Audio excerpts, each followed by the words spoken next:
جب آسمان پھٹ جائے گا اور جب تارے جھڑ پڑیں گے اور جب سمندر ابل پڑیں گے اور جب قبریں اکھیڑ دی جائیں گی، تب ہر شخص معلوم کر لے گا کہ اس نے آگے کیا بھیجا تھا اور پیچھے کیا چھوڑا۔ اے انسان، تجھ کو اپنے رب کریم کے بارے میں کس چیز نے دھوکہ دیا؟ وہی تو ہے جس نے تجھے بنایا، پھر تیرے اعضاء کو درست کیا اور تیری قامت کو معتدل رکھا، جس صورت میں چاہا تجھے جوڑ دیا۔ مگر افسوس تم لوگ جزا کو جھٹلاتے ہو، حالانکہ تم پر نگہبان مقرر ہیں، یعنی معزز کاتبین۔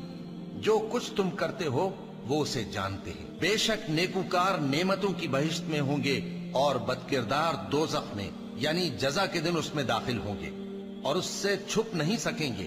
اور تمہیں کیا معلوم کہ جزا کا دن کیسا ہے؟ پھر تمہیں کیا معلوم کہ جزا کا دن کیسا ہے؟ جس روز کوئی کسی کے کچھ کام